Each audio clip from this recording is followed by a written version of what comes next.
pero el interés claramente en el proceso eleccionario de Brasil y cómo se va dando. A mí ya hay gente que me va acercando a las encuestas, o sea, viste esa cosa de a ver, qué va a pasar, o sea, la verdad que la última encuesta que tengo, como que es una sorpresa que Bolsonaro esté subiendo tanto y hay que ver si eso se va a sostener, ahí nos vas a contar vos. Sí, no, total. O sea, la sorpresa no está tanto en la encuesta en sí, sino en las fotos que se sacan. Por ejemplo, hay una encuesta Mm, que se publicó hace poco menos de un mes. Y ahí preguntaron como en distintos temas quién sería el mejor candidato para manejar este tema, ¿no? sí, Entonces, economía, corrupción, etcétera. Y ahí está, protección de la democracia, algo así. sí. Y por un margen estrecho, pero por un margen más alto, ganó Flavio. O sea, su padre intentó un Sí, sí, golpe de sí, Estado hace 3 años, ¿no? rarísimo. O sea, Sí, por favor, sí, o sea, sí, no sí, me digan sí. que él es el mejor para manejar la democracia, ¿no? Entonces hay cosas curiosas, o sea, cosas que no, que por la lógica no tiene mucho sentido, pero a ver, creo que va a ser un poco así la Como elección. decimos acá en Argentina, que creo que hay una expresión similar en Brasil, se empieza a embarrar la cancha, o sea, ahora va a ser Sí, un tiempo de, ¿no? De que van a empezar a surgir todo tipo de cuestiones de un lado o del otro, así que hay que estar atentos a ser objetivos también. sí, no, total. Pero aún falta tiempo, ¿no? O sea, 6 meses en Brasil para la elección presidencial es mucho tiempo, mucho, mucho tiempo. Claro. Entonces, claro, tenemos la foto hoy, se puede tener una idea de qué va a pasar, pero incluso una de las cosas que voy a hablar hoy es la volatilidad del escenario. O sea, hace seis Claro, meses el escenario era totalmente diferente. totalmente distinto, sí. Entonces, han pasado muchas cosas y eso está incluso como confundiendo a los expertos muchas veces, que suelen decir, no, ahora el gran tema va a ser la seguridad pública, ahora el gran tema va a ser la economía. Entonces la gente está como cambiando de prioridad, como de variable independiente todo el tiempo, y me parece que la variable independiente justamente no será un tema u otro, va a ser la volatilidad. Este seguramente será la gran explicación de la elección. Bueno, a ver, las preguntas, una cosita las preguntas les pedimos que las escriban, le dejamos que levanten la mano y que hablen, ¿cómo prefieren? ¿Cuál estoy presentando? No veo, no suelo ver manos, así que si quieren interrumpirme también funciona, eh, pero al final también si hay un conjunto de preguntas que no han sido respondidas, las puedo contestar también, entonces, Ok, lo que ok. prefieran. ¿Qué decís, Dani, que hagamos para No, ordenar un por ahí lo poquito? que vos podés decir, Ani, cuando abras o Sí, cuando Tiago termine la presentación o en el sí. durante, que el chat está abierto para que ellos vayan haciendo las preguntas. Ok, ok. Entonces, si vos ves una pregunta muy, muy específica con respecto a algo que él está diciendo, por ahí puedes interactuar con él. Y si no, ya te quedan grabadas en el chat para el final. Y entonces sobre el final Ok, las vas que las leyendo vayan. con nombre de No, no, persona. Yo abriría al final los audios, sí, pediría que la gente los tenga cerrados al inicio, que ponga sí, sus cámaras para que sepamos quién está, pero que sí. al final abramos los audios para conversar, Ok. Ya ¿no? vamos a ir abriendo Sí. porque Sí, allá hay un ya montón es de la salas de hora. espera. Así que. Perfecto. Dale. Espera un segundito. Hemos trabajado mucho con la comunicación, ¿no?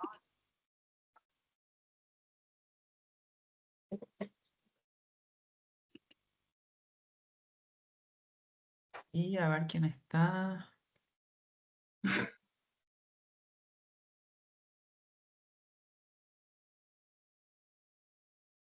Qué seriedad que veo en los rostros.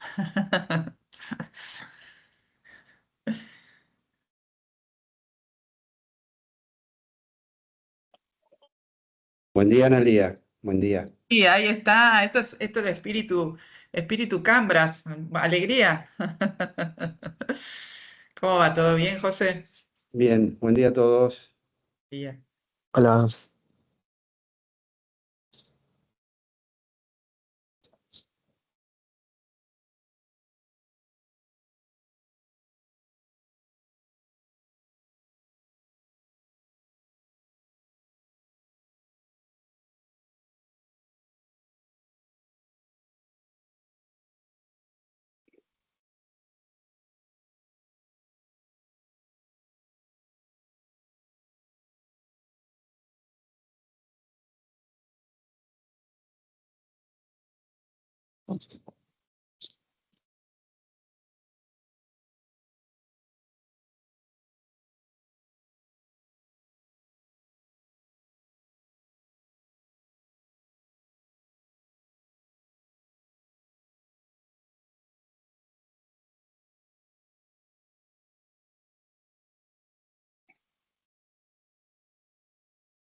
Hay un audio abierto, no sé si Miguel es tuyo, si lo podemos cerrar.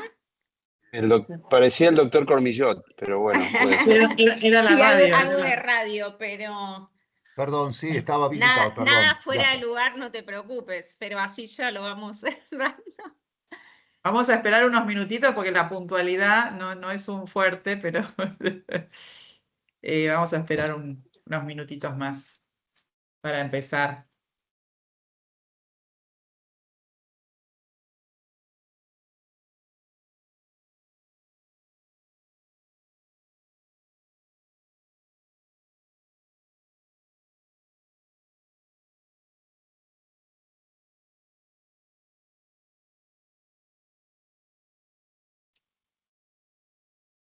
Acá sí. Bien.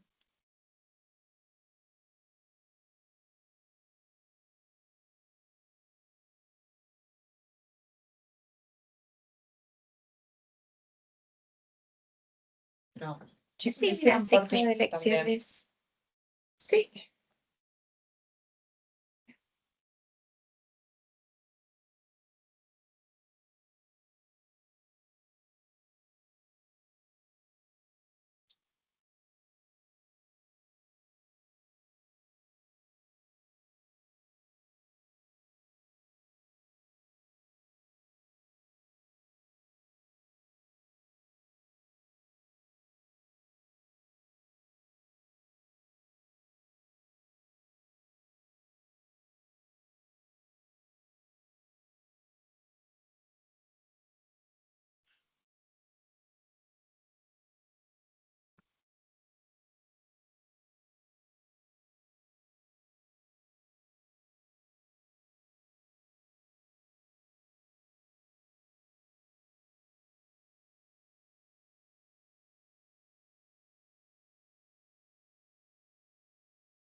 A la mediodía le entro. Dijiste vos.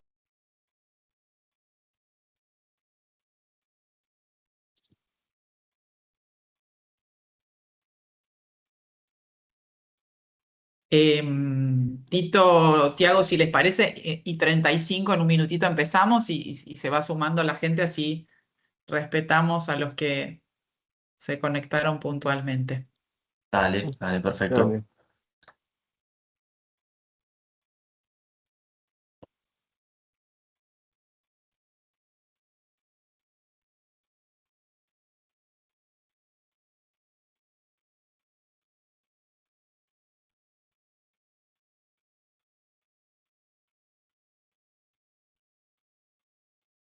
Bueno, ahí estamos. Buenos días, bienvenidos a todos. Un gusto recibirlos esta mañana aquí en Cambras. No, somos, para quienes no nos conocen, una plataforma estratégica de vinculación y de negocios entre Argentina y Brasil. Y en ese marco nos proponemos hoy iniciar conjuntamente y en una sesión coordinada con Prospectiva Brasil, la primera actividad del ciclo Elecciones Presidenciales Brasil.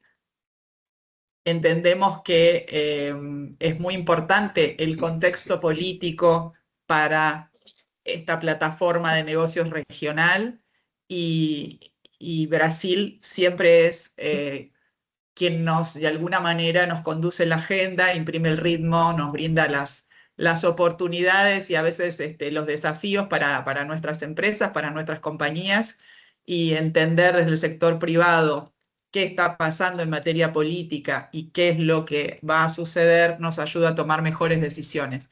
Es un honor contar aquí con, como les dije, Prospectiva Brasil, que es una de las consultoras de asuntos públicos más importantes de la región, con una capilaridad con más de 100 consultores en toda la región, como les decía, y con la suerte de su reciente apertura en Argentina.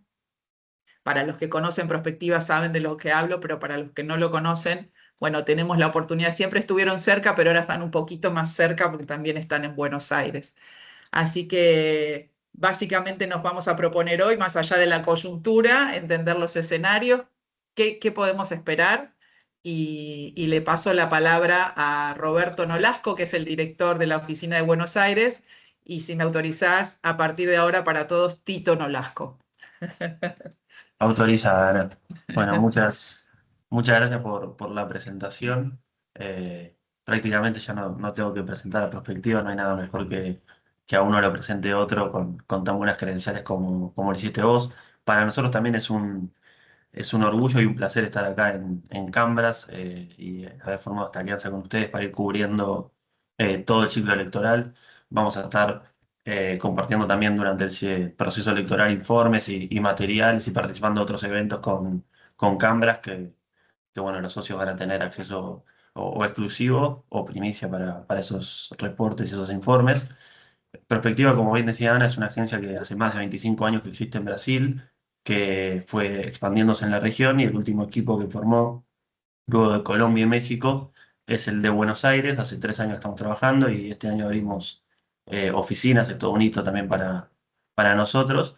Y bueno, y desde esa estructura cubrimos todos los países de la región, ¿no? Tenemos colaboradores en todos los países, así que para nosotros es un placer estar acá.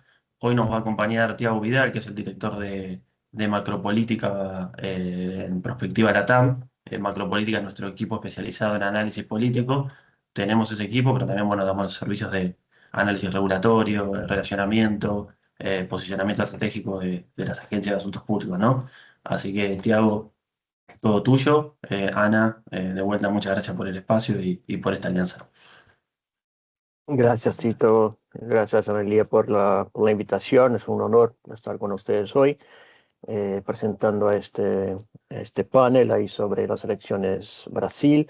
Les voy a compartir una presentación que es más un guión ahí para que tengamos un storytelling un poco más objetivo, pero voy tal vez un poco más allá de lo que esté en las diapositivas. Ustedes después van a recibir los slides, ¿vale? Entonces no se preocupen en tomar apuntes durante la presentación, porque seguramente lo que está en la presentación ustedes van a recibir. Un Tiago, rápido... perdón que te interrumpa solo un minutito, que olvidé decir que mientras Tiago efectúa la presentación, si les van surgiendo preguntas, por favor en el chat colocar las preguntas, que luego las vamos a ir relevando, y sobre el final vamos a tener la posibilidad también de hacer un intercambio. Me había olvidado eso. Muchas gracias. Dale, sí, no estoy viendo manos ni rostros, pero cuando quieran hacer preguntas, sin problema. Antes de empezar, quisiera rápidamente decirles unas palabras sobre el calendario en sí.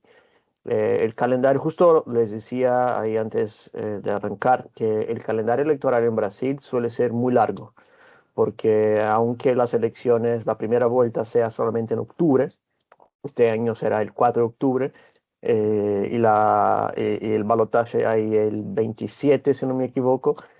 Las elecciones, la verdad, arrancan muy temprano. Es decir, hace 2 semanas terminó lo que se llama en Brasil la ventana de transición, que es cuando parlamentarios pueden cambiar de partidos para competir por nuevos partidos en las elecciones sin que eso implique en pérdida de mandatos y cosas así. Y también los candidatos que están en el ejecutivo, tanto federal como subnacional, tienen que dejar sus posiciones para que puedan competir por otras posiciones, ¿no? Entonces, ahí quedó más o menos claro quiénes eran los candidatos. Entonces, por ejemplo, las dudas que había si el gobernador de São Paulo, Tarcísio, sería o no candidato, ahora ya no existe más. Por ejemplo, porque no salió de su posición, sigue siendo gobernador y eso no le permite nuevamente competir por la presidencia.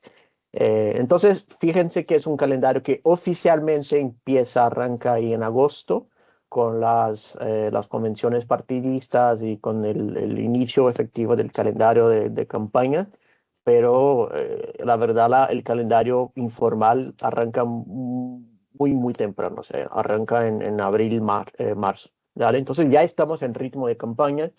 Eso también se potencializa por las distintas encuestas que estamos viendo todas las semanas. Y la tendencia es que veamos mucho más encuestas durante los próximos meses. Pero también, como les comentaba antes, la elección en Brasil, aunque sea muy larga, también es muy incierta. Es decir, muchos de los votos solo se deciden más o menos en septiembre, según algunas encuestas y estudios.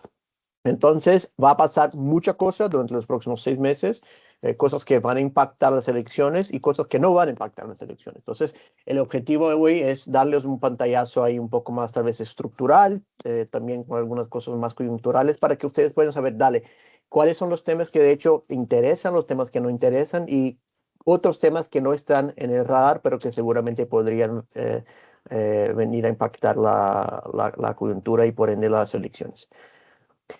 Déjenme solamente darles un rápido overview de cómo quedó el gobierno. O sea, les comentaba hace poco que hace 2 semanas terminó el periodo para los que van a ser candidatos en las elecciones generales de octubre dejen sus posiciones para, de hecho, dedicarse a las campañas. Y eso nos brindó algunas cosas ya que están ahora más claras de quiénes eran los candidatos y cómo quedó el gobierno. Eso es importante para los meses que vienen, porque estamos hablando de campaña, pero el gobierno sigue, ¿no? Entonces, una cosa que el primer takeaway que creo que es importante acá es la salida del ministro de Hacienda, Fernando Haddad, que va a ser probablemente el candidato al gobierno de São Paulo, disputando contra Tarcísio, hace con que el poder se cambie, porque Haddad era el superministro. Nada se hacía en el gobierno sin que Haddad estuviera involucrado. Y ahora que está fuera del gobierno, la pregunta es, ¿quién es el superministro? Si hay un superministro, y dónde está el principal eje de poder de la presidencia del gobierno Lula. Y eso, la respuesta es básicamente que no está en el gobierno. Cuando uno mira los nuevos ministros, son básicamente ministros más técnicos, son ministros que no van a hacer formulación de política pública, sino ejecución de política pública. Todo que se venga a discutir en términos gubernamentales a lo largo del 2026 va a ser algo que se va a impulsar desde el Comité de Reelección de Lula. El Comité de Reelección de Lula, de hecho, es el que tendrá el poder, las herramientas para decir cuáles serán las políticas públicas que se van a impulsar o que se van a frenar durante el 2026.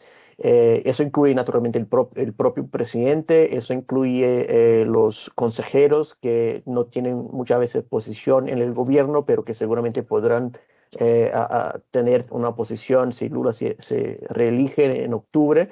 Y la otra cosa que creo que es importante, que en términos económicos, el enfoque fiscal que le daba Haddad a la política económica se relaja un poco. Entonces, naturalmente, Lula tiene un reto sobre el cual voy a hablar un poco más hacia adelante, que es decirle a la gente, mira, yo sé que ustedes no están satisfechos con la economía, pero la economía no está mal. Entonces, algo más o menos similar a lo que le pasó en los Estados Unidos con Biden, o sea, los números macroeconómicos no están mal, al revés, están razonables y muchos incluso positivos, bien positivos, pero la percepción sobre la economía está mal. Y esto explica, como ustedes van a ver, los índices de popularidad de Lula y sus números en las encuestas. Entonces, eso hace con que posiblemente salgamos de una política solía ser mucho más enfocada en proteger el fiscal, proteger la sostenibilidad de las cuentas públicas hacia una economía que posiblemente va a privilegiar un aumento de gastos y este aumento de gastos eventualmente le ayuda a Lula a reelegirse. Y hay una figura muy importante en este proceso que es la nueva ministra jefe de gabinete, ¿no? La Casa Civil de Lula, que se llama Miriam Belchior. Miriam ya fue ministra de Presupuesto durante el gobierno Dilma I. Es una figura clave del Partido de los Trabajadores, tiene ese perfil más nacional, nacional de desarrollo, y eso naturalmente es un perfil mucho distinto al que tiene, por ejemplo, Fernando Haddad. Entonces, el locus de poder sale ahora del Ministerio de Hacienda con la salida de Haddad y se mueve hacia la Casa Civil, la jefatura de gabinete con Miriam Belchior. Aunque, refuerzo, Miriam Belchior no va a ser necesariamente la superministra, no es el caso, porque la principal formulación de políticas públicas en lo que resta del gobierno Lula se va a construir desde el comité de campaña. ¿Dale? Bueno, y hablando ahí ahora específicamente de elecciones. Yo sé que a mucha gente le gusta hacer comparaciones entre la elección que está, no, la elección del año en cuestión y elecciones anteriores. Y es natural que se haga comparaciones entre la última elección, es decir, la elección del 2022.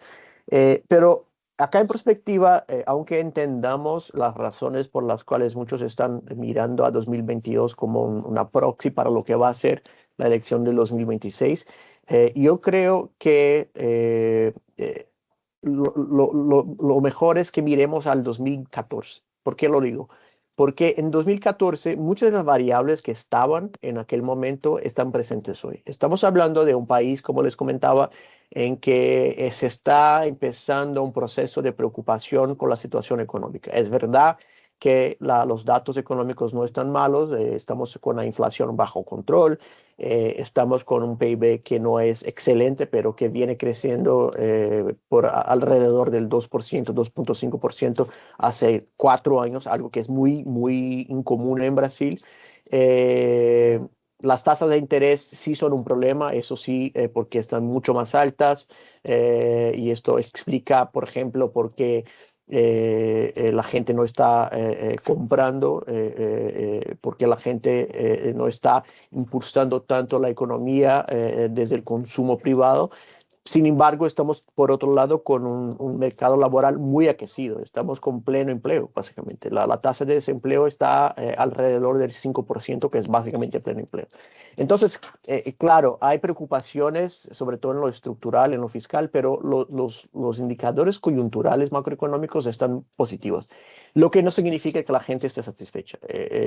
Todas las encuestas que están saliendo demuestra que la gente está preocupada con la economía, está diciendo que los precios de los alimentos están mucho más caros hoy que hace 12 meses y que la tendencia es que en los próximos 12 meses vuelvan a subir aún más. La gente está preocupada por el endeudamiento de las familias, que de hecho está muy alto. Eso tiene que ver con muchos temas, tiene que ver con la tasa de interés que les comentaba hace poco, tiene que ver con estas bets, ¿no? Las empresas las empresas de apuestas digitales, que se ha vuelto un problema para el gobierno. Entonces, hay un overlap entre la economía real y lo que dicen los números. Y el reto de Lula es convencer a la gente justamente que, bueno, miren miren más allá de sus realidades familiares, lo que nosotros sabemos que es difícil. Pero no es solo la preocupación económica que está sobre la mesa, también hay preocupaciones sobre corrupción, un tema que también estaba presente en el 2014 cuando arrancó la Lava Jato, y este año estamos ahora con un otro escándalo que no sé si ustedes lo conocen, pero que es el escándalo de Banco Master, que fue básicamente muy resumido, un tipo que durante años vendía títulos de renta fija, eh, con tasas tasas de retorno muy altas, mucho más altas que el promedio, y se descubrió hace un par de meses bueno, eso básicamente era un- una inversión que no tenía lastre, ¿no? Entonces, y eso también básicamente es un escándalo no solamente financiero, pero un escándalo también que está involucrando a miembros del Congreso, miembros incluso de la Suprema Corte. Entonces es un escándalo mucho más sistémico que el que fue la Lava Jato en el 2014, y con un potencial de explotar justamente en el periodo electoral, porque el tipo, el propietario de este banco, está preso y está negociando un acuerdo con la Policía Federal, y ese acuerdo puede ser que salga ahí durante la campaña. Eh, También estamos en un ambiente de mucha polarización. Básicamente hay un 15% de votantes disponibles para convencer, que es el mismo número que teníamos en el 2022, pero fue en el 2014 cuando empezó la polarización en Brasil. Fue la primera vez desde que arrancó el retorno de la democracia en los años 80, que la elección presidencial se decidió por un margen tan estrecho. Eso nuevamente va a pasar en el 2026. No sabemos si va a ser tan estrecho como fue en el 2022, cuando la elección se decidió por menos de 1%, o si va a ser algo similar a lo que vimos en el 2014, cuando Dilma ganó la elección por una diferencia de más o menos 3%. Pero seguramente va a ser una elección muy apretada. Y por ende va a ser una campaña muy agresiva. Esto me parece lo más importante, porque básicamente cuando hay muchos pocos votantes disponibles, que es el caso hoy, eh, cualquier cosa puede cambiar la ruta, ¿no?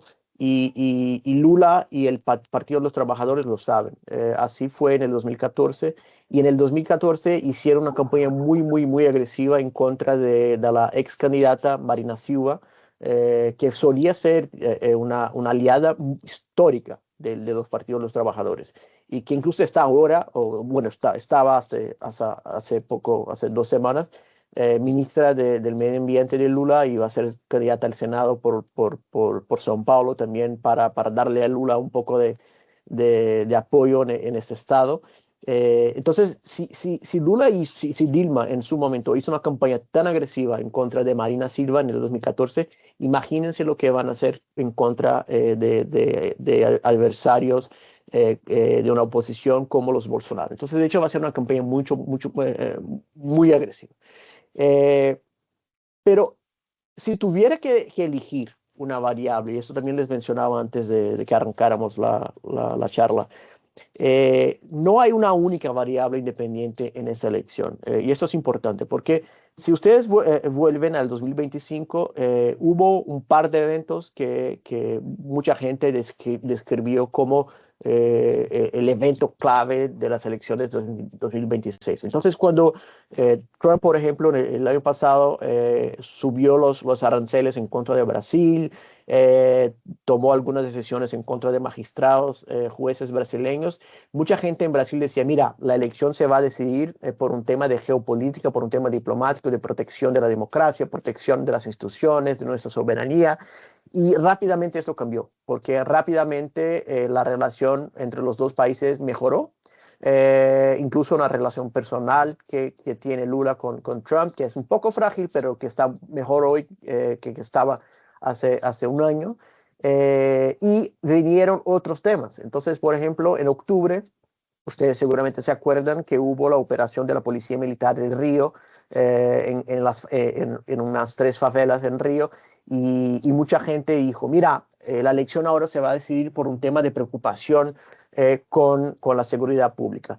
Y así viene, o sea, siempre que pasa algo, la gente suele decir, mira, ahora no será más el tema X, sino el tema Y.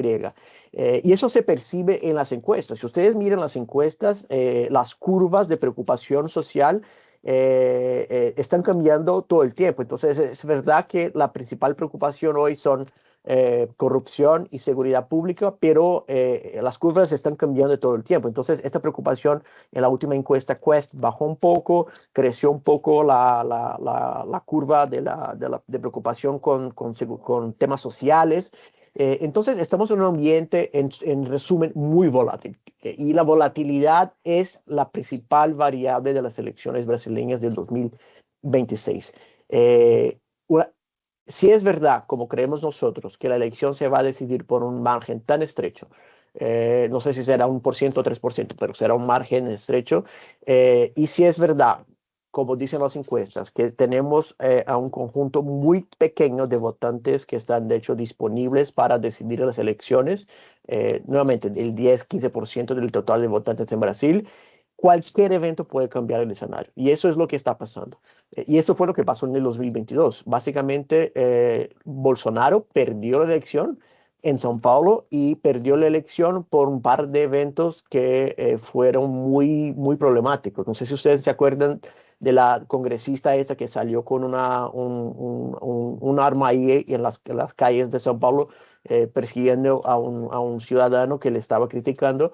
Y esto seguramente le quitó al Bolsonaro algo como 500.000 votos en la ciudad de São Paulo y seguramente esto ayudó a decidir la elección en favor de Lula. Eventos como estos seguramente tendrán impactos importantes en el 2026. Así que es verdad que tenemos temas estructurales que van a decidir de la elección, ¿no? O sea, preocupación con la economía, corrupción, preocupación con servicios públicos. Pero si pasa algo muy importante, aunque sea algo con un impacto solo en el corto plazo, pero si esto pasa, no sé, una semana, un mes antes de la primera o segunda vuelta, seguramente eso tendría un impacto mucho más alto en un ambiente electoral tan polarizado que en una coyuntura normal, ¿no? Entonces, la volatilidad es algo para que ustedes tengan en cuenta en el 2026, no solo para el año en sí, sino para la elección. La volatilidad va a ser el principal driver electoral de esta elección. Ahora, bueno, ¿quiénes son los candidatos? Muy rápidamente. Lula, naturalmente, esta es su última elección.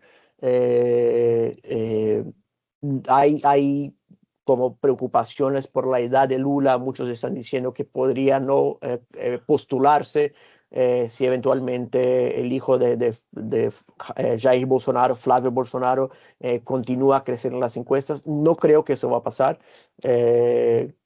Nuevamente, entre desistir de la elección y hacer una elección muy agresiva, yo apuesto seguramente que Lula y el Partido de los Trabajadores harán una campaña muy agresiva en contra de Flávio Bolsonaro, quien tiene sí sus problemas. Dale, Flávio Bolsonaro es el hijo mayor de Jair Bolsonaro y es un tipo que es el más moderado. A mí no me gusta mucho esa palabra cuando hablamos de los Bolsonaro, pero bueno, es el más Bolsonaro, más moderado de los hijos del expresidente, pero tiene sus problemas. Tiene un historial un poco complicado, incluso cuando fue diputado en Río. Tiene ahí supuestos vínculos con la milicia en Río, supuestos vínculos con esquemas de corrupción.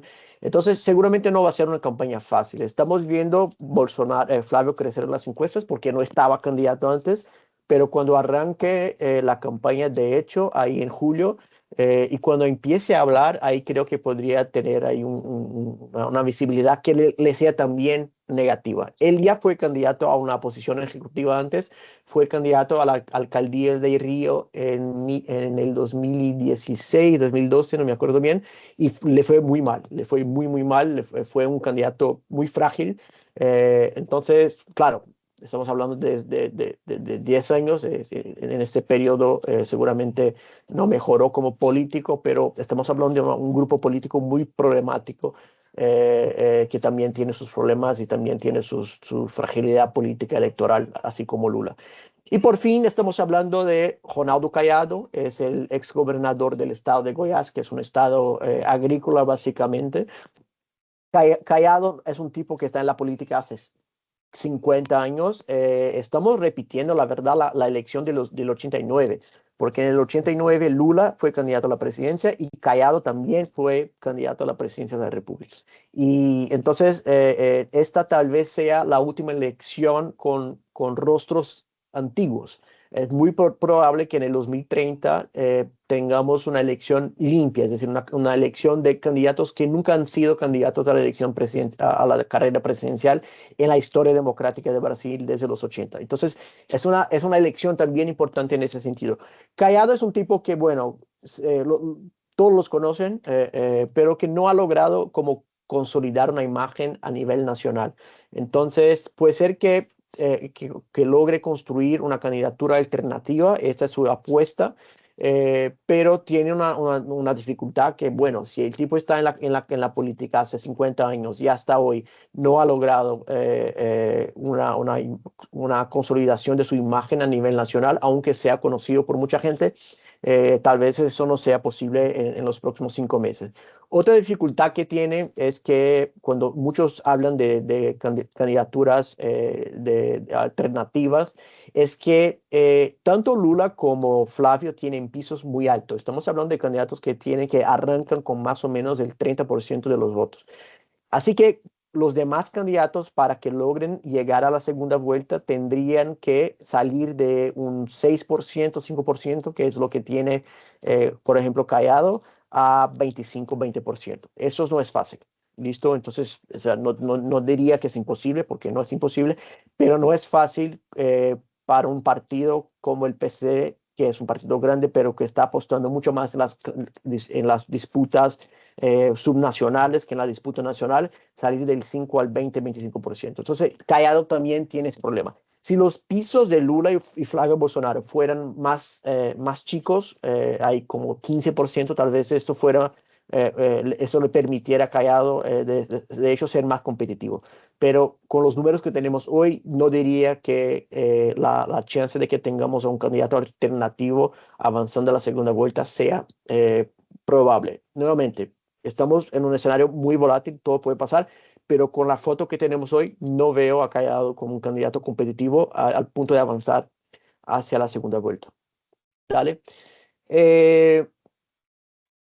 Bueno, ¿y qué esperar entonces? ¿Cuáles son las agendas que Lula va a impulsar durante los próximos meses para intentar ahí hablar con los votantes, tanto los votantes que son tradicionales del petismo, como los votantes que son los independientes, y esos son los más importantes? Y ya les digo por qué son los más importantes. Primero, el costo de vida, ¿no? Algo que está pasando en todo el mundo. Desde pandemia, las economías están ahí involucradas con costos de vida muy altos, aunque los datos macroeconómicos, como les decía, sean datos razonables. Y esto va a ser un tema clave ahora, porque estamos ahí en el centro de esta crisis geopolítica global, con lo que está pasando en el Medio Oriente, y el impacto a Brasil es doble, porque Brasil se beneficia, claro, por ser un importante exportador de petróleo crudo. Sin embargo, nosotros todavía somos importadores netos de diésel y otros productos manufacturados de petróleo. Entonces, eso hace con que el precio de los combustibles y por ende de toda la cadena industrial y cadena de servicios esté subiendo muchísimo. Entonces, este es un tema que ya está preocupando al gobierno. El gobierno ya negoció, la verdad, un acuerdo con gobernadores para darle a la ciudadanía subsidios a los combustibles, y para intentar disminuir un poco el costo total, no solo el costo del combustible en sí, sino de alimentos, de todo eso. Eh, y esto es algo que se puede esperar también en otras medidas que se podrían anunciar hasta octubre. ¿dale? Estamos hablando de un gobierno que tiene las manos en la plata, entonces seguramente va a hacer todo lo que sea necesario para reelegirse al final del año, ¿dale? O sea, el helicopter money seguramente es algo que está en el radar para el 2026. Pero fíjense que el gobierno no está logrando necesariamente convertir agendas de costo de vida en votos. Les doy un ejemplo. El año pasado el gobierno aprobó el fin de impuestos de impuestos de sueldos, ¿no? De renta, perdón, para quienes ganan hasta 5 salarios mínimos. Entonces estamos hablando de más o menos 35%, 30% de la población. Eh, y esto en teoría debería haber dado a Lula un potencial electoral más alto que el que tienen las encuestas hoy. No, el gobierno de hecho apostó que esa excepción de impuesto a la renta para quienes ganan hasta 5 salarios mínimos debería subirle los votos en más o menos 5 o 6%. Esa fue la estimativa que hizo el gobierno el año pasado. Eso no logró y no pasó. Incluso hay unas encuestas que dicen que le preguntan a la gente si esta política le cambió la vida. Y las encuestas están diciendo en su mayoría que el 60% de la gente que se benefició de esta medida no percibió cambios significativos en sus rentas familiares. Y eso es muy, muy curioso, ¿no? Y porque la pregunta es, ¿por qué? ¿No?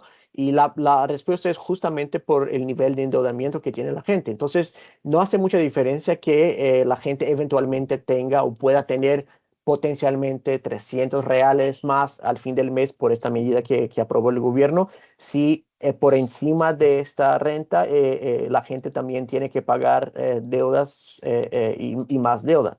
Entonces, para que tenga una idea, hoy más o menos el 50% de las familias en Brasil tienen el 80% de sus presupuestos comprometidos por deuda. Eso es mucha cosa. Justamente este conjunto de personas, o sea, personas que ganan de 3 a 5 salarios mínimos, son las personas que más tienen deudas en Brasil y por eso son las personas que en teoría deberían haber sido beneficiadas por esta política de renta de Lula del año pasado, pero que no vieron este beneficio justamente porque utilizaron la plata que deberían haber ganado para pagar deudas. Entonces, al final es un juego de suma cero, básicamente.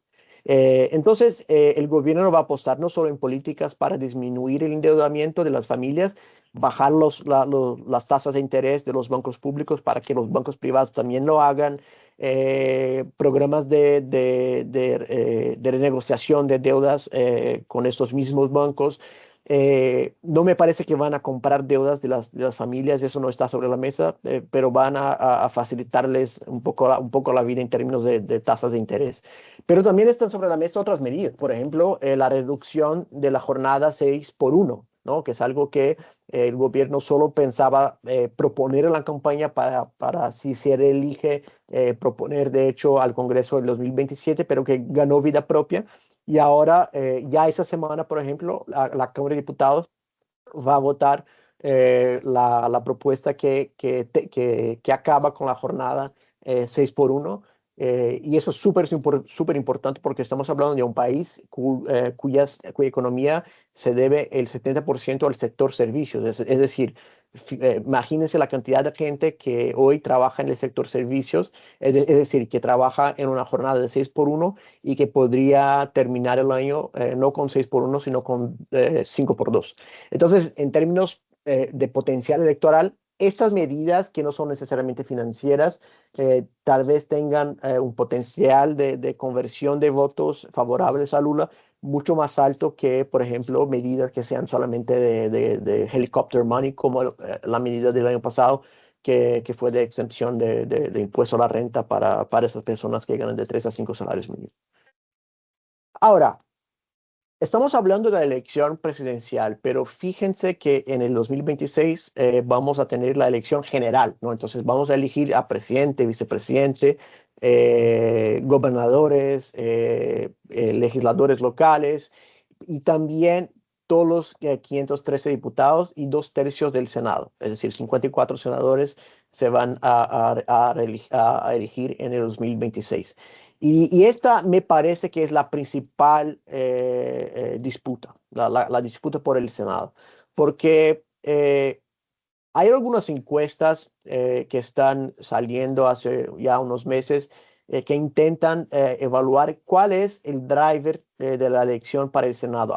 Algo que no suele ser muy común en Brasil, ¿ok? O sea, la elección legislativa en Brasil históricamente no es algo con la que la gente se preocupa. O sea, claro que los candidatos sí, porque estamos hablando de gobernabilidad y todo eso, pero no es común que nos preocupemos tanto como una variable del escenario político con lo que pasa en las dos casas legislativas y sobre todo en el Senado. Eso es algo que va a cambiar en el 2026. ¿Por qué? Porque hoy Lula tiene una primera mayoría frágil, pero una primera mayoría en el Senado. Y según las encuestas que están saliendo, si Lula se reelige en octubre, tal vez pierda no solo la Cámara, donde hoy no tiene una mayoría como la que tiene en el Senado, y también pierda la mayoría estrecha que tiene en el Senado. Es decir, Lula, aunque se reelija en octubre, muy probablemente no tendrá una base oficialista mayoritaria en el Congreso.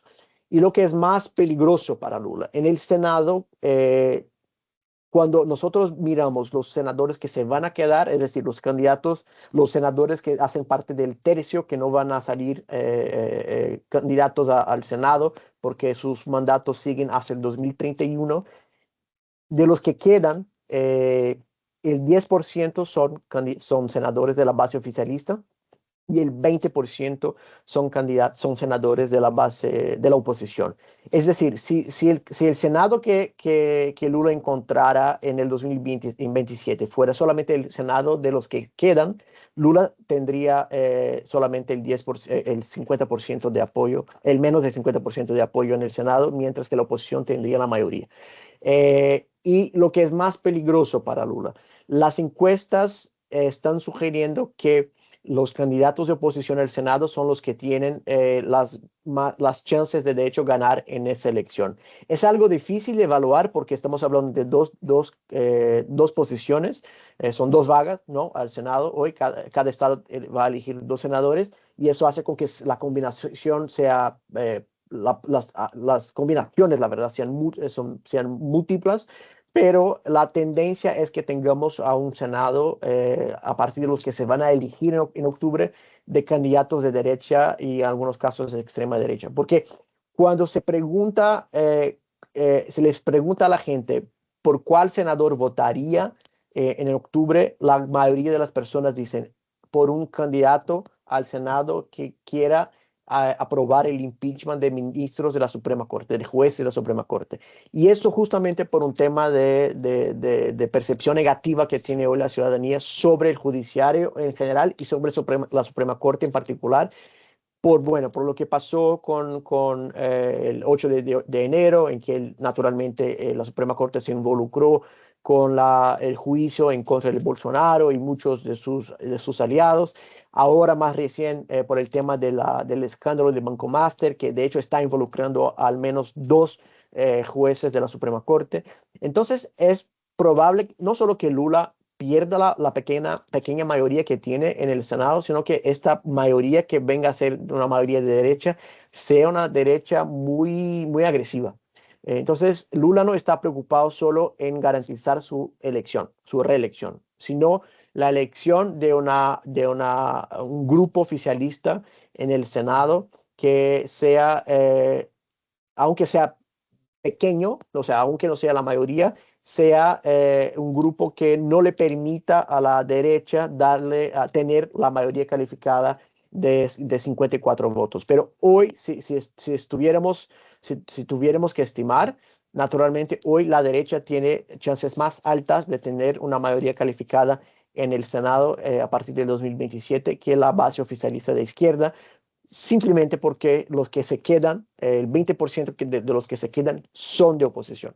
Entonces, es más, Lula tendrá que elegir a un número mucho más alto de senadores para conquistar la mayoría que la oposición. Para la oposición es menos costoso, o sea, la oposición no tiene que elegir tantos senadores para continuar con la mayoría, para tener la mayoría en el 2027. Y en la Cámara, bueno, la Cámara naturalmente ha sido desde hace mucho una casa de oposición, de derecha.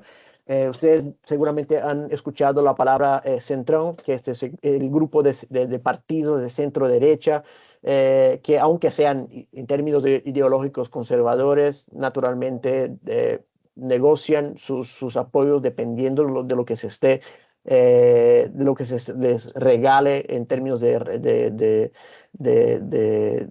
presupuesto y todo eso. Entonces, va a seguir naturalmente un Congreso muy difícil de manejar. Algo que hemos visto durante este mandato, pero que se logró más o menos equilibrar con esta pequeña mayoría que Lula tiene en el Senado. Y por fin, ¿qué estamos viendo en términos de relaciones internacionales y naturalmente relación Argentina-Brasil? Bueno, ustedes naturalmente están viendo esta ola azul por la que Latinoamérica está pasando, sobre todo Sudamérica.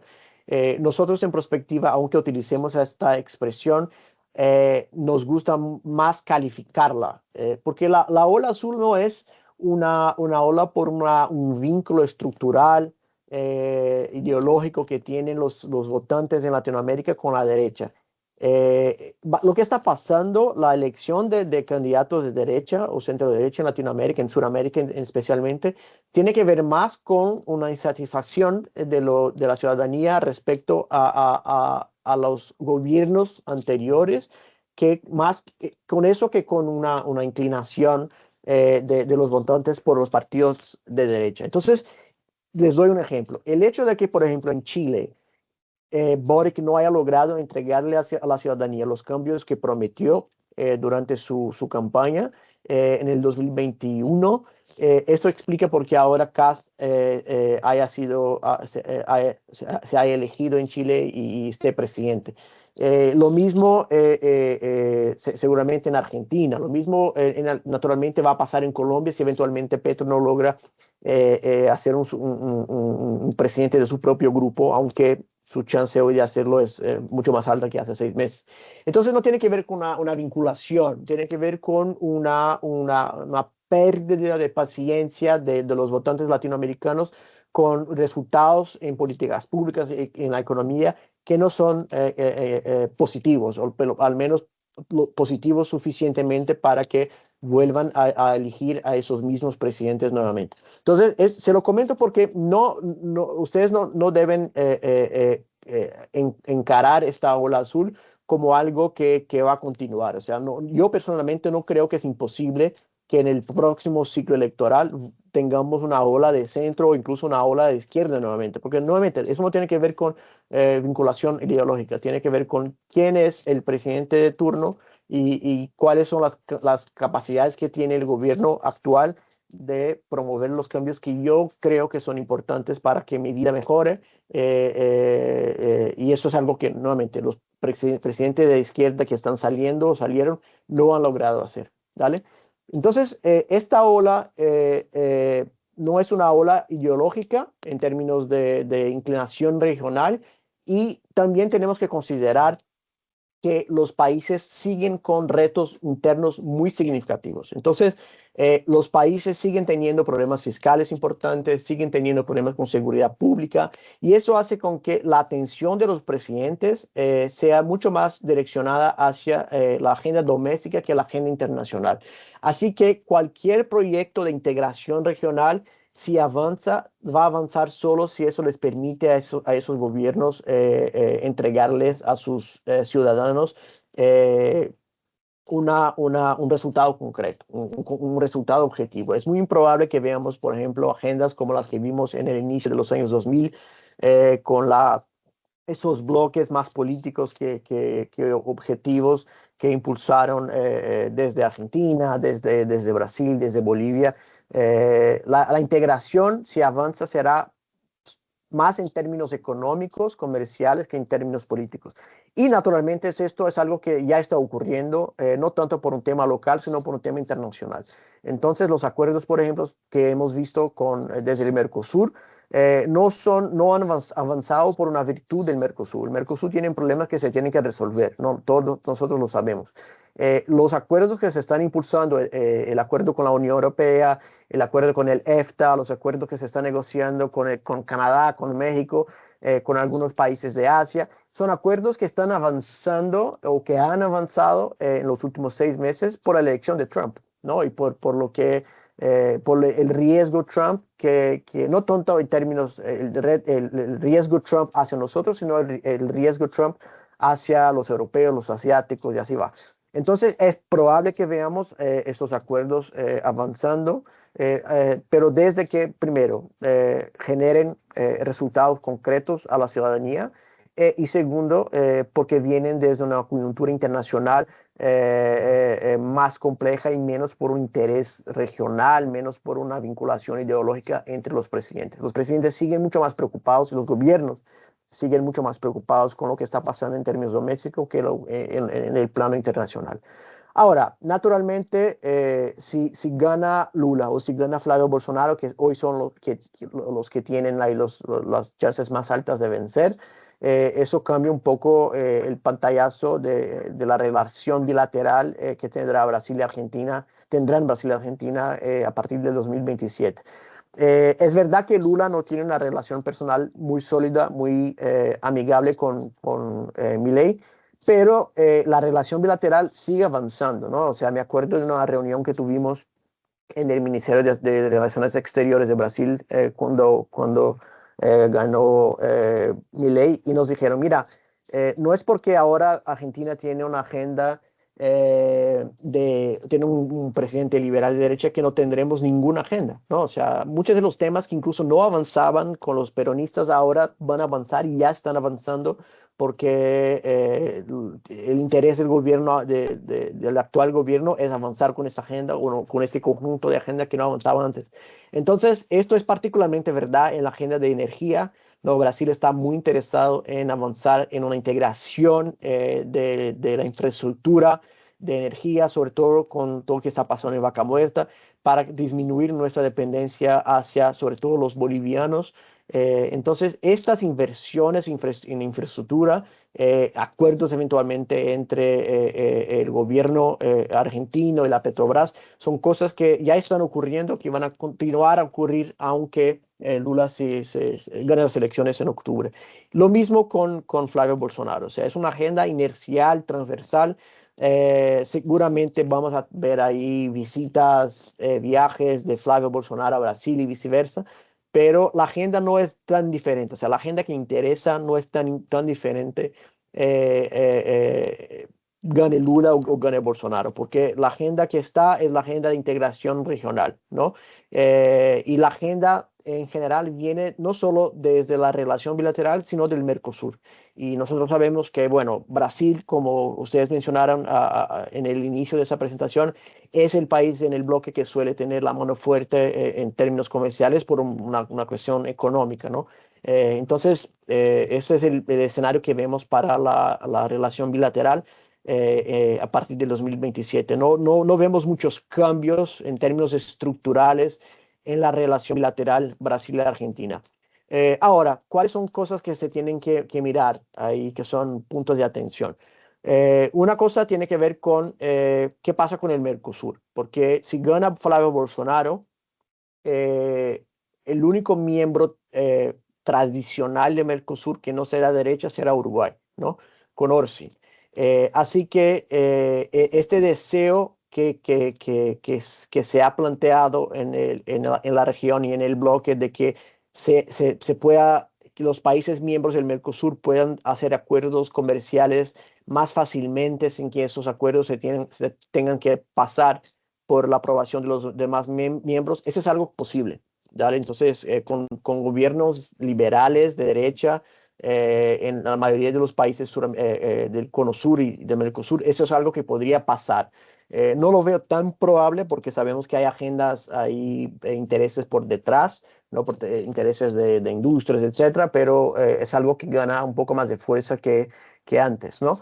Y naturalmente el real interés que tiene el gobierno de Javier Milei en que gane Flavio Bolsonaro, eso es algo que está, creo que salió un artículo en Argentina, la semana pasada también salió un artículo de un periodista muy famoso en Brasil cuestionando la real intención, el real deseo que tiene Milei de que gane Flavio Bolsonaro, porque si gana Flavio Bolsonaro, naturalmente la atención de los Estados Unidos nuevamente se vuelta hacia Brasil, ¿no?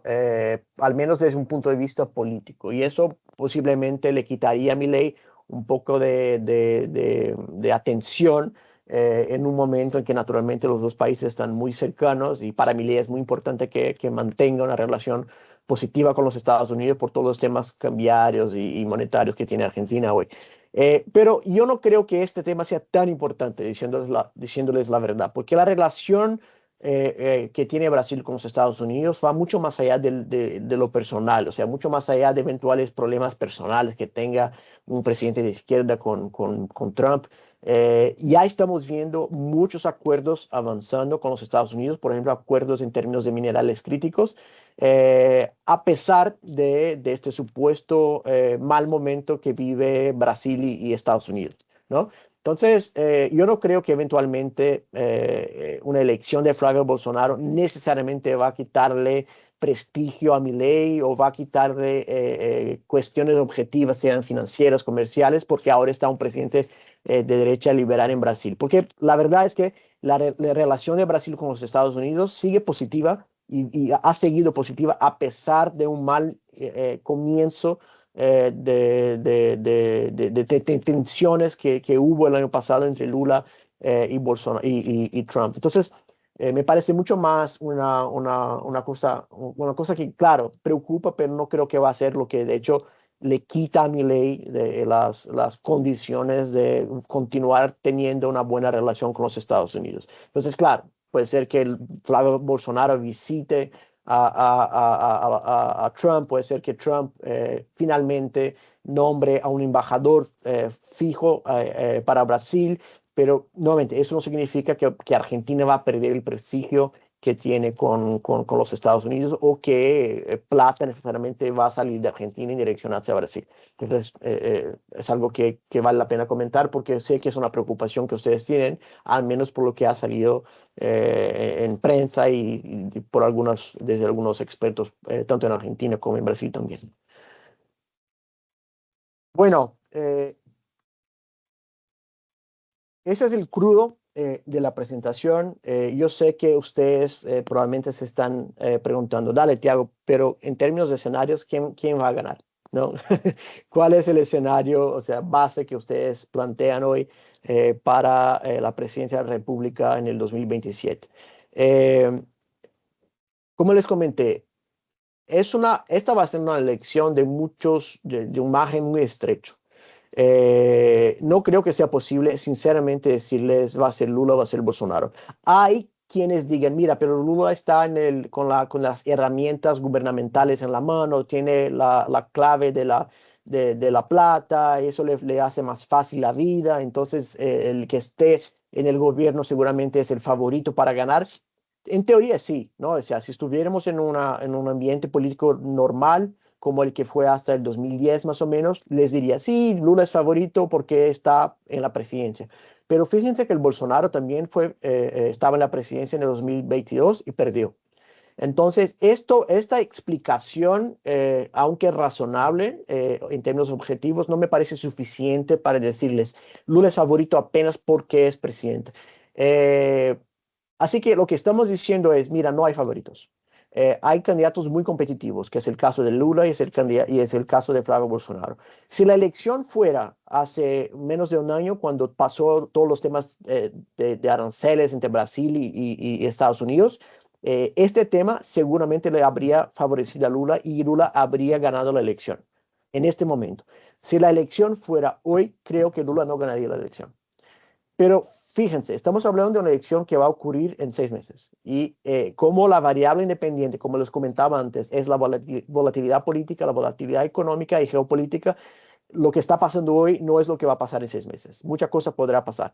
Así que Lula hoy es el underdog, por así decirles, pero podrá volver a ser el candidato más competitivo y por ende el favorito eventualmente en 6 meses cuando llegue la primera vuelta. Yo creo que la tendencia es que una vez que avancemos en el calendario electoral, una vez que arranquen las campañas, arranquen los comerciales en televisión, en radio, la tendencia es que los números de Lula mejoren un poco. Pero nuevamente, no creo que van a mejorar al punto de decirles, mira, la ventaja es confortable. Eso no va a pasar. No estamos en un ambiente similar al que teníamos en los años 2000, en que la ventaja del candidato sea de derecha o de izquierda es de 15, 10 puntos. No, eso no es más el caso. Entonces, la principal conclusión hoy creo que es monitorear lo que está pasando, porque Brasil está muy volátil y está muy dependiente de pequeños eventos que en condiciones normales no tendrían tanto impacto en la coyuntura política como han tenido en los últimos meses. Y esto nuevamente explica por fin lo que les comentaba al inicio, porque hay muchos que todavía están atrapados en esa cosa de elegir eventos distintos como de naturalezas específicas en términos electorales. Ahora la elección se va a decidir por un tema por una preocupación de seguridad. Ahora la elección se va a decidir por una preocupación con la relación Brasil-Estados Unidos. Ahora la elección se va a definir por la preocupación que tiene la gente con los servicios públicos de salud. Va a ser una canasta de temas. Por primera vez creo vamos a tener una elección que se decide por una canasta de temas en que la preocupación con corrupción, aunque sea más alta que la preocupación con salud, estará en la misma canasta que los demás temas y eventos que ocurran muy cerca al calendario electoral tendrán un impacto muy significativo, aunque en un ambiente normal no fuera el caso. Entonces, así resumo un poco el ambiente de Brasil hoy, reforzando el tema de que falta mucho. 6 meses en Brasil, 6 meses en elecciones presidenciales, sobre todo en Brasil, es muchísimo. O sea, yo seguramente veo las encuestas hoy y no me preocupo. O sea, dale, son una foto, me toca analizar, me toca enviarles a clientes nuestros análisis, pero yo no me preocupo con estas encuestas hoy porque seguramente no serán las mismas encuestas de 6 meses hacia adelante. Entonces, creo que lo mismo deberían hacer de ustedes porque, o sea, no estoy disminuyendo la relevancia de las encuestas hoy, solo que falta mucho. Y creo que cuando arranque la campaña, ahí más o menos en julio, ahí ustedes podrán tal vez preocuparse con lo que están diciendo las encuestas, porque ahí faltará 2 meses, 3 meses para la elección y en un ambiente muy polarizado como el que estamos, muy poco tiempo para que los candidatos de hecho puedan disminuir las diferencias entre ellos mismos y aumentar la chance de avanzar al menos a la segunda vuelta, por ejemplo, el caso de Cayado. Bueno, la verdad, Tiago, todas las preguntas que tenía más o menos para hacerte, prácticamente las contestaste todas. Acá tenemos una en el chat, pero antes de decirte la del chat, teniendo en cuenta que dijiste que la elección va a ser muy, muy ajustada y que la diferencia va a ser muy chica, digamos, con la foto de hoy es probable que haya una segunda vuelta. Ahí sería interesante analizar, bueno, cómo se distribuirían los votos de Cayado, ¿no? ¿Cómo lo imaginás en un No, escenario de segunda vuelta? sí, los votos de Cayado seguramente en su mayoría deben ir a favorecer a Flavio, ¿no? Porque estamos hablando de un candidato de derecha. Cayado es una figura muy interesante porque es un tipo del agro, siempre hizo su vida política en el agro, porque viene del agro, eh, pero no solía ser un político tan agresivo. Lo está haciendo por un tema electoral, naturalmente, ¿no? Y eso es peligroso incluso porque si es un candidato de la tercera vía, la gente que podría votar por él va a decir, mira, Si tú estás posicionando como si fueras un Bolsonaro, mejor que vote por Bolsonaro y no por ti, ¿no? O sea, a mí no me hace, Sí. a mí me da igual.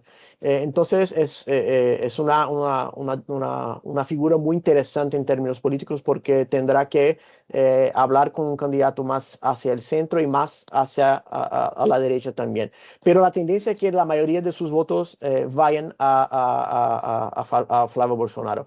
Pero también tenemos que considerar el escenario en que los candidatos que quieren votar por Cayado o otros candidatos para que no voten, sea por Flavio, sea por Lula, al final no voten.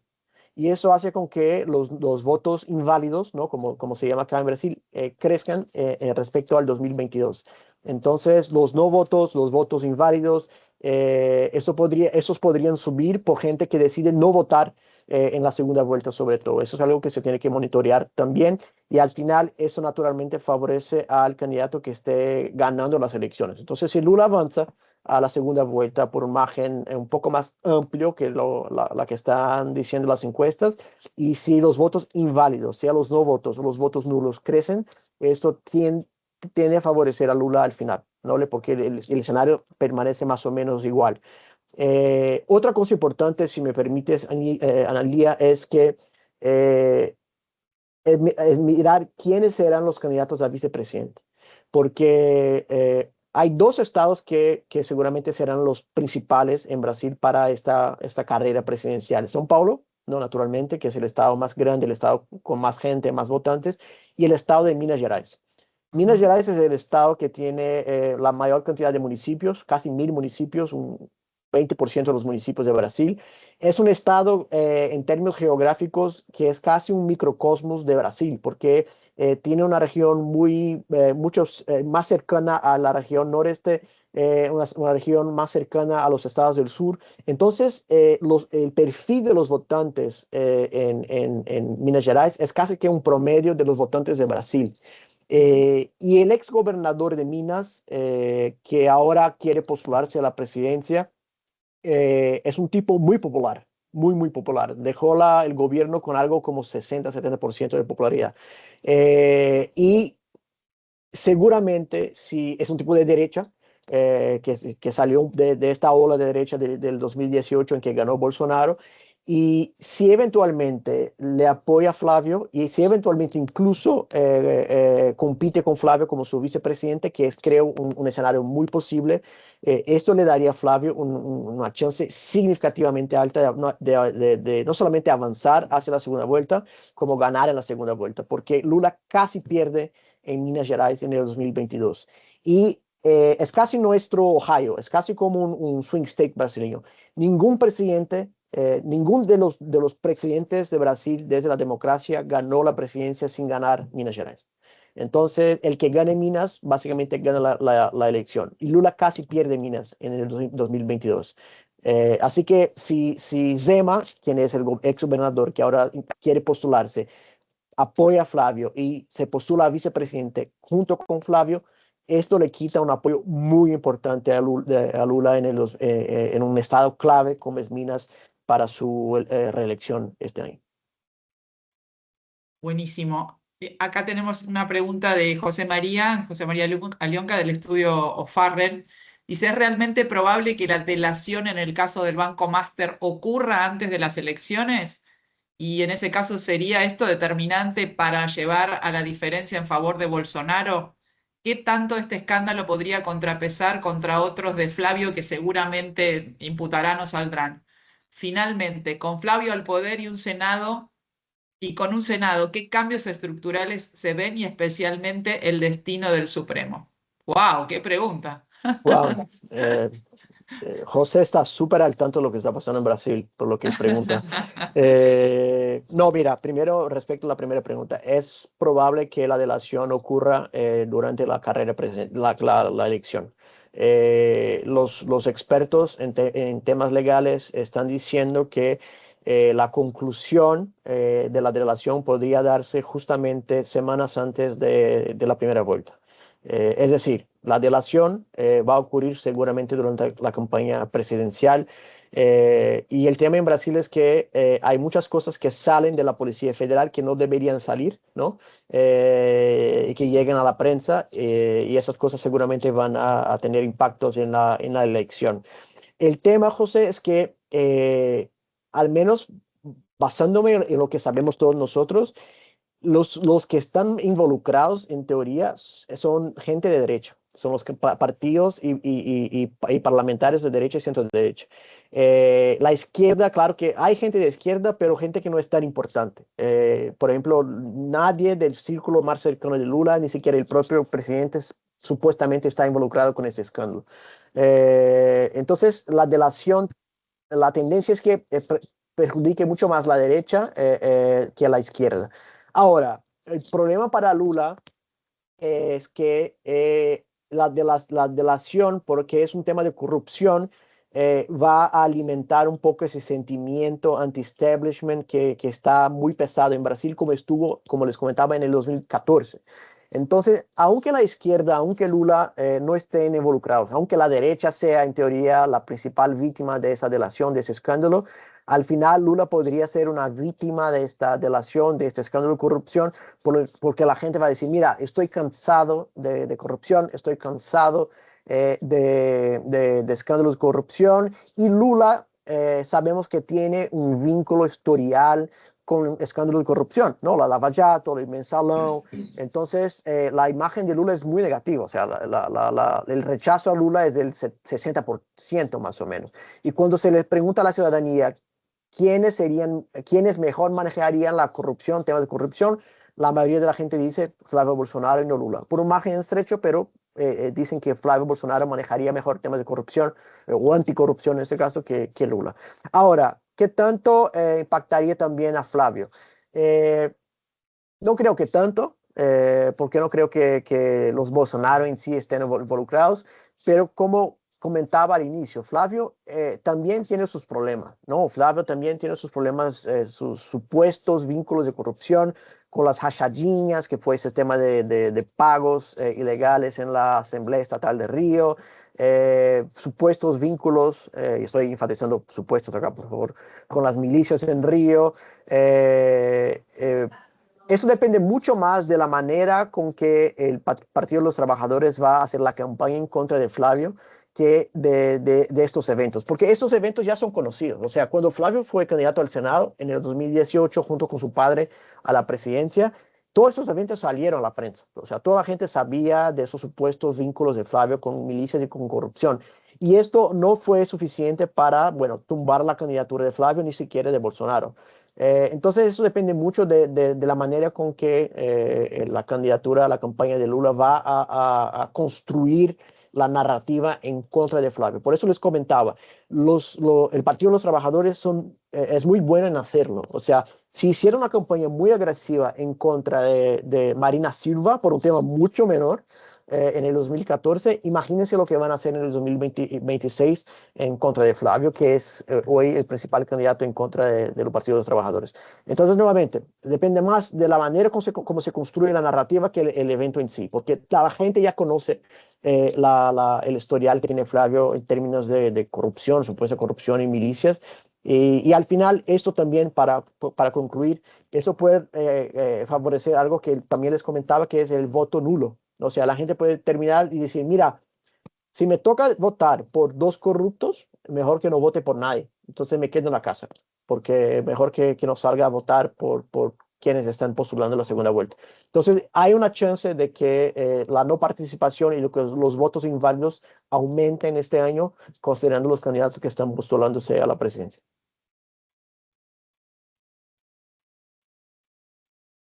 Gracias, Tiago. ¿Hay alguna otra pregunta? ¿Alguien que quiera verbalmente hacer alguna consulta? Yo creo que todo lo que me había planteado para preguntarte está. ¿Hay algunos sectores que veas de la economía que puedan tener, digamos, ser más beneficiados o más expuestos en función de gane un candidato o el otro, o no hay una variabilidad en ese sentido? Bueno, naturalmente son perfiles muy distintos, ¿no? O sea, Flavio seguramente si gana, tendría un perfil de equipo económico como el que tuvo Jair Bolsonaro. Es un equipo muy liberal, privatización, todo eso, aunque eso sea difícil de hacer. O sea, una cosa es el discurso. En Brasil es muy difícil, de hecho, implementar acciones liberales en términos económicos porque toda la economía vuelve alrededor del Estado. No gira alrededor del Estado. Entonces, el discurso que tenga Flavio, su ministro, ministra de Economía, creo que sería una ministra, por lo que estamos escuchando. Hay un nombre ahí que está sobre la mesa que es de la expresidenta de la Caixa Económica, que es un banco público de habitación. Sería ese discurso, pero es difícil hacerlo, ¿no? O sea, básicamente no lo hizo Paulo Guedes cuando estuvo en el Ministerio de la Economía. No veo sinceramente grandes diferencias en términos sectoriales, pero claro que estamos en un momento en que se están avanzando en políticas de minerales críticos, minería en general, por temas de inteligencia artificial. Entonces, estos temas que ahora están bajo algún tipo de nueva reglamentación, algún tipo de nueva política, nuevas propuestas de financiamiento y todo eso, son sectores que continuarán a tener visibilidad y creo algún tipo de inversión pública o facilitación pública desde tanto Lula como Bolsonaro. El tema es cómo se da, ¿no? O sea, cómo se hacen cómo se regalan esas garantías, esas herramientas de financiamiento y todo eso. Porque Lula seguramente está en favor de los campeones nacionales, de garantizar que el Estado tenga algún tipo de participación, que sea el Banco Nacional de Desarrollo quien de hecho garanta estos préstamos muchas veces a la industria, al sector servicios, algo que no vemos tanto como con los Bolsonaro. Entonces, por ejemplo, si ustedes miren las gráficas, los datos del Banco Nacional de Desarrollo, hay un fondo en el BNDES, como ¿no? Este banco, que es básicamente un fondo de crédito al sector de máquinas y equipamientos. Entonces, básicamente todas las empresas en Brasil del sector máquinas y equipamientos hacen inversión con apoyo, con crédito de este banco y de este fondo en particular. Y durante el gobierno Bolsonaro, los números cayeron muchísimo. O sea, la cantidad de préstamos que regaló el BNDES por medio de este fondo disminuyó significativamente. Y esto fue parte de una política, de un cambio de política industrial durante el gobierno Bolsonaro. Entonces, no estamos hablando tanto en favorecer o no favorecer un sector específico, sino en términos de tipo de política. Entonces, naturalmente, se debe esperar por una disminución bajo Bolsonaro, Flavio Bolsonaro, de la participación del Estado en estos mecanismos de inversión directa o indirecta que con Lula. Porque nuevamente con Lula estos números, por ejemplo, en este fondo, volvieron a subir porque el BNDES volvió a involucrarse con la inversión en distintos sectores de la economía. Sí, de hecho, justo ayer nos contactó una compañía que está siendo beneficiada en un acuerdo con una empresa brasileña por un préstamo del BNDES para digamos, hacer como una complementariedad entre tecnología argentina, una empresa vinculada a todo lo que tiene que ver con energía y así que sí, hubo una promoción muy importante acá de la complementación de empresas y el rol del BNDES claramente tiene mucha fuerza en este momento, así Sí. que sí. Bueno, por nuestra parte, no sé si hay alguna otra pregunta, si no lo liberamos a Tiago. Sinceramente, siempre supimos que eso es bueno, pero esto estuvo buenísimo. Fue un análisis muy completo. Yo te tenía como una hoja con distintas preguntas, fuiste contestando absolutamente todo. Estamos muy felices de hacer este tipo de encuentros. Es el primero, pero es muy valioso para nosotros tener de primera mano este análisis de tu parte. Y bueno, seguiremos construyendo estos espacios. Hubo también periodistas en la sala, así que seguramente seguiremos por ahí en vinculación con ellos para seguir manteniéndolos informados. Así que muchísimas gracias a todos. Gracias, Tiago. Gracias, Tito. Y bueno, nos estamos viendo pronto. Y lo esperamos a Ricardo para el Cambras Business Day también, ¿no? El 2 de junio, que lo vamos a tener aquí en Buenos Aires. Bueno, estamos recibiendo muchos aplausos. Tiago está recibiendo muchos aplausos, así que Muchas gracias. muchísimas gracias a todos. Muchas gracias, Muchas Ana, y nos gracias. vemos el 2 de junio. Nos vemos el 2 de junio. Chau, chau. Muchas gracias Gracias. Chao. a todos. Chau, chau.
Genial.